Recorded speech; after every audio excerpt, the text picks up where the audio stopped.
মধ্যপ্রাচ্যের উত্তপ্ত মরুভূমিতে এমন এক ভয়ঙ্কর সামরিক শক্তির উপস্থিতির ইঙ্গিত মিলেছে যা মুহূর্তের মধ্যেই যুক্তরাষ্ট্র ও ইসরায়েলের সামরিক আত্মবিশ্বাস চূর্ণ করতে সক্ষম। কিছু ঝাপসা স্যাটেলাইট ছবি, তেহরানে রাশিয়ার বিশাল সামরিক কার্গো বিমানের অস্বাভাবিক যাতায়াত, সব মিলিয়ে পশ্চিমা বিশ্বে নতুন করে আতঙ্ক ছড়িয়েছে। ওয়াশিংটন ও তেল আবিবের দুশ্চিন্তার কেন্দ্রে এখন ইরানের হাতে থাকা রাশিয়ান উৎসের এক মারাত্মক অস্ত্র ব্যবস্থা। বিশ্লেষকদের মতে রাশিয়া শুরু থেকেই চাইছিল এই অস্ত্রটি প্রকাশ্যে না আসুক। মস্কোর কৌশল ছিল একে গোপন শক্তি হিসেবে রেখে সংকটময় মুহূর্তে ব্যবহার করা। কিন্তু বর্তমান পরিস্থিতিতে ইরান আর আড়ালে থাকতে আগ্রহী নয়।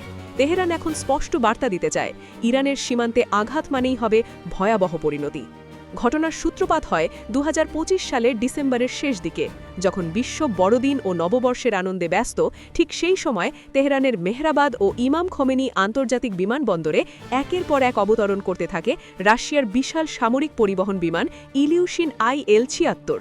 প্রতিটি বিমান অল্প সময়ের মধ্যে গোপনীয়ভাবে মাল খালাস করে আবার রাশিয়ার উদ্দেশ্যে উড়ে যায়। ইরান সরকার এ বিষয়ে নীরব থাকলেও পশ্চিমা গোয়েন্দা সংস্থাগুলো বিষয়টিকে মোটেও স্বাভাবিকভাবে নেয়নি।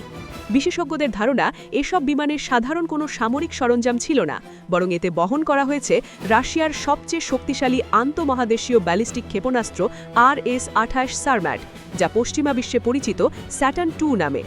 এই অস্ত্রকেই বর্তমানে বিশ্বের অন্যতম ভয়ঙ্কর ধ্বংসযন্ত্র হিসেবে বিবেচনা করা হয়। রাশিয়ার প্রেসিডেন্ট ভ্লাদিমির পুতিনের পরিকল্পনা ছিল এই অস্ত্র ইরানের হাতে থাকলেও তা প্রকাশ্যে আনা হবে না। মার্কিন প্রশাসন যদি কখনো ইরানের বিরুদ্ধে বড় ধরনের সামরিক পদক্ষেপ নেওয়ার পথে এগোয়, ঠিক তখনই এই অস্ত্রের অস্তিত্ব জানিয়ে ওয়াশিংটনকে চাপে ফেলা হবে। কিন্তু ইরান মনে করছে এখন আর চুপ থাকার সময় নেই। তারা চায় বিশ্ব আগেই বুঝে নিক ইরানের বিরুদ্ধে ভুল সিদ্ধান্তের মূল্য কতটা ভয়াবহ হতে পারে।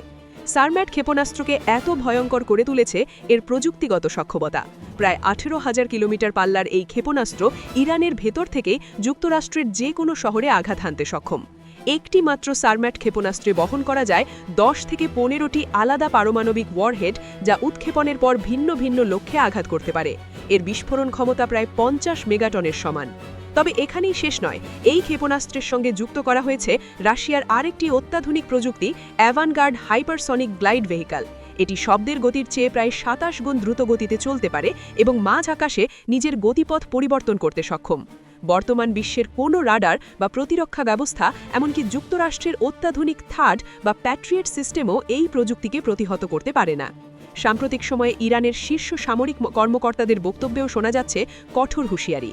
ট্রাম্প প্রশাসনের বিভিন্ন পদক্ষেপ এবং মধ্যপ্রাচ্যে মার্কিন ঘাঁটিগুলোর তৎপরতা ইরানকে তাদের সর্বশেষ শক্তি প্রস্তুত রাখতে বাধ্য করেছে।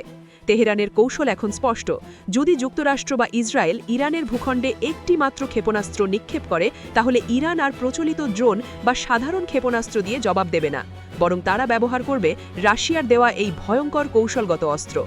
ইরানের মরুভূমির কোনো এক গোপন স্থানে এই ক্ষেপণাস্ত্রগুলো এখন উৎক্ষেপণের জন্য প্রস্তুত বলে দাবি করছেন বিশ্লেষকেরা। ইরান বারবার জানাচ্ছে তাদের ব্যালিস্টিক ক্ষেপণাস্ত্র ও ড্রোন সক্ষমতা তো সবার জানা, কিন্তু পর্দার আড়ালে থাকা শক্তি তারা এখনও পুরোপুরি প্রকাশ করেনি। গোয়েন্দা মহলে প্রশ্ন উঠছে, ট্রাম্প প্রশাসন কি বুঝতে পারছে যে ইরান এখন আর শুধু একটি আঞ্চলিক শক্তি নয়, তারা আন্তঃমহাদেশীয় ধ্বংসাত্মক হামলা চালানোর সক্ষমতা অর্জন করেছে বলেই কি এতটা আত্মবিশ্বাসী? রাশিয়ার নীরব সমর্থন ইরানকে যে সাহস জুগিয়েছে তা গত কয়েক দশকে দেখা যায়নি। বিশ্লেষকদের মতে পুতিন ও তেহরানের এই ঘনিষ্ঠ সমন্বয় মধ্যপ্রাচ্যের শক্তির ভারসাম্য পুরোপুরি পাল্টে দিয়েছে। ইরান এখন আর প্রতিরক্ষামূলক অবস্থানে নেই, তারা স্পষ্টভাবেই আক্রমণাত্মক কৌশলে এগোচ্ছে। মধ্যপ্রাচ্যের বাতাসে এখন বারুদের গন্ধ। তেহরানের আকাশে দেখা যাওয়া সেই রাশিয়ান কার্গো বিমানগুলো যে বীজ বপন করে গেছে, তা কি এক ভয়াবহ বৈশ্বিক সংঘাতের রূপ নেবে? ট্রাম্প প্রশাসন কি পারবে এই সম্ভাব্য বিপর্যয় ঠেকাতে, নাকি একটি ভুল সিদ্ধান্তই ডেকে আনবে ইতিহাসের সবচেয়ে ভয়ঙ্কর অধ্যায়, যেখানে স্যাটার্ন ২ হয়ে উঠবে শেষ সাক্ষী? সময় দ্রুত ফুরিয়ে আসছে। ইরানের মরুভূমিতে প্রস্তুত থাকা সেই ক্ষেপণাস্ত্রগুলোর লক্ষ্য নাকি ইতোমধ্যেই নির্ধারিত। বিশ্ব এখন তাকিয়ে আছে এক অনিশ্চিত ভবিষ্যতের দিকে। এই বিষয়ে আপনার মতামত কি, কমেন্টে জানাতে ভুলবেন না। এমন গুরুত্বপূর্ণ ও আপডেট খবর পেতে আমাদের চ্যানেলটি সাবস্ক্রাইব করুন, ভিডিওটি লাইক দিন এবং শেয়ার করে আমাদের পাশেই থাকুন। ধন্যবাদ।